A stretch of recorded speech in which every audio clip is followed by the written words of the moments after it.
another is called the food pipe or esophagus. Food pipe or esophagus.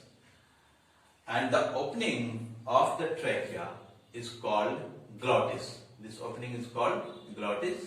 This opening is guarded by a flap-like cover. That flap-like cover is called epiglottis. When we swallow food, automatically the epiglottis closes glottis and food enters into the food pipe. If you are laughing or you are talking at the time of eating or when the food is being swallowed, then there is chances the epiglottis may remain open. In that condition, the food particle may enter into the trachea or the windpipe. If the food particle is larger in size, sometimes it blocks trachea and even it causes death of the person. So we should avoid talking and laughing when we are consuming food. This is esophagus or the food pipe, which arises from the posterior end of the pharynx. It is the long muscular structure which passes through our thorax. This is our thorax. Thorax, we have head, neck, and this one is the thorax. This part is called thorax. You already know that the thorax has lungs on both sides and in middle heart is located. And esophagus passes through this thorax, and this thoracic cavity, is separated by the abdominal cavity. This one is the abdominal cavity by a muscular separation, and that muscular separation is called diaphragm. This muscular separation actually separates the thoracic cavity in which heart, lungs and the esophagus is located from the abdominal cavity in which stomach, liver, pancreas, small and large intestines are located. In this esophagus, no digestion of food takes place because it does not have any gland. But there is a strong contraction and relaxation of the muscles, and that strong contraction and relaxation of the muscle is called peristaltic movement or peristalsis, that helps in pushing food in forward direction. This peristaltic movement, which is also called peristalsis, helps in pushing food in forward direction. Actually, this movement, that is the contraction and relaxation, is found in entire alimentary canal, and it helps in pushing food in forward direction. Food, after passing through the esophagus or the food pipe, reaches into the stomach. Actually, stomach stores the food which we consume. And here, the digestion of the food also takes place. The wall of the stomach has gastric glands. Wall of the stomach has gastric glands. These glands secretes gastric juice. That gastric juice comes within the stomach. The gastric juice has mainly three different substances, and that these different substances present in the gastric juice has three different substances, and that gastric juice, that these different substances are, that is HCl, pepsin and mucus. HCl is responsible for killing the microbes which are present in the food, and also it makes the medium of food acidic, which is essential for the action of this enzyme pepsin, because this enzyme pepsin will act only in the acidic medium. And if there is over-secretion of the HCl, it causes some problems also, such as it can erode the wall of the stomach, and sometimes it may cause peptic ulcer. So to neutralize the excess of HCl in our stomach, we take antacid. Antacids are actually weak base such as magnesium hydroxide, which neutralize the excess of HCl. You know that acid, when reacts with base, it produces salt and water. That is called the neutralization reaction. And in this way, this HCl is neutralized by magnesium hydroxide. There are so many antacids by different names such as Eno, Gelusil and so on present in the market. When a person feels acidity or burning sensation in his esophagus or the food pipe, he takes the antacid.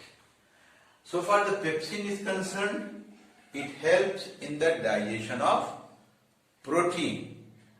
But here the protein is not fully digested. Rather, it is broken down in small chains of the protein, which we call polypeptide molecules. And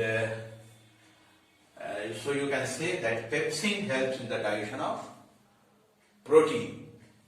And so far this mucus is concerned, mucus actually protects the inner lining of the stomach from being eroded by HCl. It is protective in its action and protects the inner wall of the stomach. The semi-digested food in a stomach is known as chyme. The semi-digested food in the stomach is called chyme. The semi-digested food in the stomach is called chyme. Here the food is not fully digested, but it gets converted into the semi-digested food, and that semi-digested food is known as chyme. chyme, chyme. And from a stomach, the whole food does not passes at a time in a small intestine. Rather, it gradually pushes into the small intestine. The next part of the alimentary canal is a small intestine.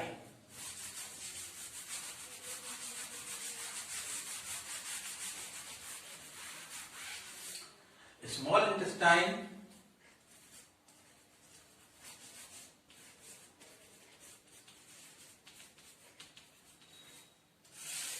intestine is the largest part of our alimentary canal. It is almost 7 meters in length in an human adult. It is divided into 3 different parts, that is ileum,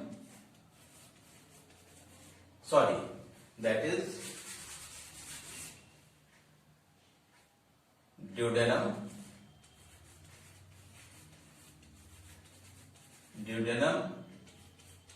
jejunum,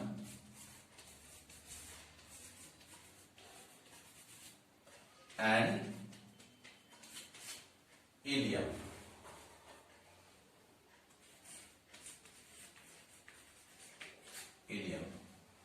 This duodenum arises from the stomach. It is attached with the stomach. And duodenum receives secretions from 2 important glands, that is liver and pancreas. The duct which arises from liver is known as bile duct. This one is the bile duct. And the duct which arises from the pancreas is known as pancreatic duct. Liver secretes bile juice.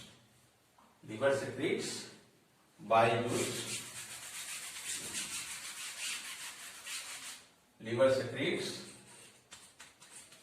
bile juice.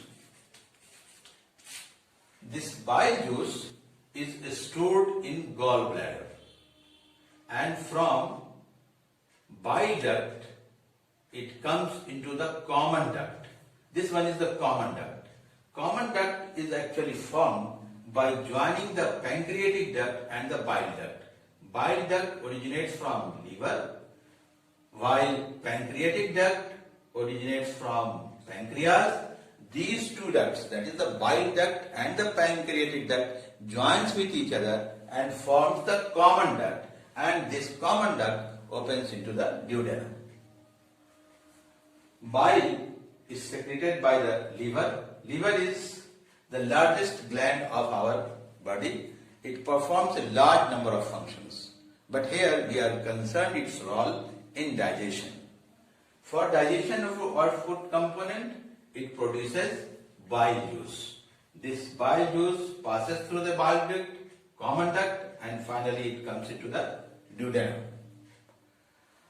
Bile helps in emulsification of fat. That is, it converts fat into small globules, and this conversion of fat into small globules is called emulsification of fat. Emulsification of fat. Besides emulsification of fat, bile also helps in converting the medium of the food from acidic to alkaline. You are aware that in the stomach the medium of the food is acidic because of presence of HCl in gastric juice. But when food comes into the duodenum, the medium is converted into alkaline because bile juice contains salts, such salts which are alkaline in nature, and it makes the medium of food alkaline. And this alkaline nature